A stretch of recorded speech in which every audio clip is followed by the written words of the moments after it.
الحمد لله نحمده ونستعينه، من يهده الله فلا مضل له ومن يضلل فلا هادي له، وأشهد أن لا إله إلا الله وحده لا شريك له، وأن محمدا عبده ورسوله. أما بعد، فاتقوا الله عباد الله، واعلموا أن الله تعالى جعل الدنيا دار ممر وامتحان، وجعل فيها الابتلاء سنة من سننه الربانية الجارية، ذلك أن طبيعة الحياة الدنيا وطبيعة البشر فيها تقتضي ألا يخلو المرء من كوارث تصيبه وشدائد تحل بساعته، فكم منا من يخفق في عمل ويطيب له أمل، أو يبتلى بموت حبيب، أو يمرض له بدن، أو يفقد منه مال أو ولد، أو يبتلى في قوة تمسكه بدينه أو غير ذلك.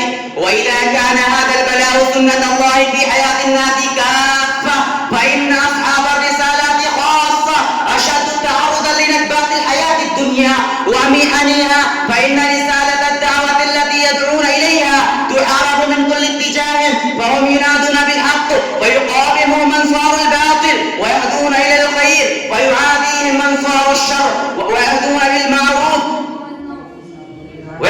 بالمعروف فبذلك فهم يحيون في دفامة الابتلاءات.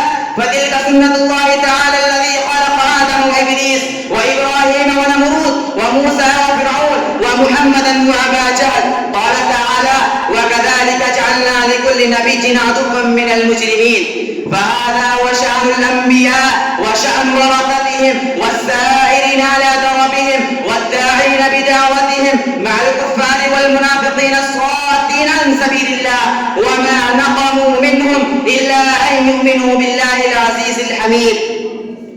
وكذلك العبد المؤمن في الدنيا لا يمكن حتى يبتلى، أي أنه لا ينال مراتب العلو في الدنيا ولا في الآخرة إلا بعد أن يبتلى. قال تعالى: ورفع بعضكم فوق بعض درجات ليبلوكم فيما آتاكم. فحياته كلها مليئة بالمصائب والابتلاءات. لذلك قال النبي صلى الله عليه وسلم مبشرا للمؤمن بما يصيب المؤمن من نصب ولا نصب ولا غم ولا هم ولا حزن، حتى الشوكة يشاكها إلا كفر بها من خطاياه. ولهذا لما سأل رجل الإمام الشافعي رحمه الله تعالى فقال له: أيهما أفضل للرجل أن يمكن أو يبتلى؟ فقال له: لا يمكن حتى يبتلى، فإن الله ابتلى نوحا وإبراهيم وموسى وعيسى ومحمدا صلوات الله وسلامه عليهم أجمعين، فلما صبروا مكنهم. فلا يظن أحد أن يخلص من الألم البتة. وقصص ابتلاء الرسل والأنبياء والصالحين في القرآن والسنة كثيرة جدا. قال تعالى: ولنبلونكم بشيء من الخوف والجوع ونقص من الأموال والأنفس والثمرات وبشر الصابرين الذين إذا أصابتهم مصيبة قالوا إنا لله وإنا إليه راجعون، أولئك عليهم صلوات من ربهم ورحمة وأولئك هم المهتدون. عباد الله، إن الابتلاء سنة الله في خلقه. قال تعالى: كل نفس ذائقة الموت ونبلوكم بالشر والخير فتنة وإلينا ترجعون. فالعباد يتقلبون بين فتنتين، فتنة الخير وفتنة الشر، وهذا كله من باب الابتلاء لينظر الله تبارك وتعالى إلى صبر عباده وشكرهم. قال تعالى: أحسب الناس أن يتركوا أن يقولوا آمنا وهم لا يفتنون، ولقد فتنا الذين من قبلهم فليعلمن الله الذين صدقوا وليعلمن الكاذبين. البلاء فيه تمحيص واختبار لمن لزم الجادة وأراد الوصول إلى الجنة، فهي سنة كونية مقدرة على العباد إلى يوم الميعاد فلا مرد لها ولا سبيل لإيقافها. فالناس فيه قسمان: قسم صبروا ورضوا بقضاء الله وقدره ففازوا بالحسنيين، وقسم قنطوا ويئسوا فخسروا الدنيا والآخرة.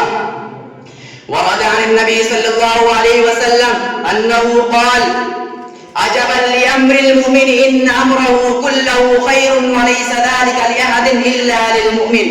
إن أصابته سراء الشكر فكان خيرا له، وإن أصابته ضراء الصبر فكان خيرا له.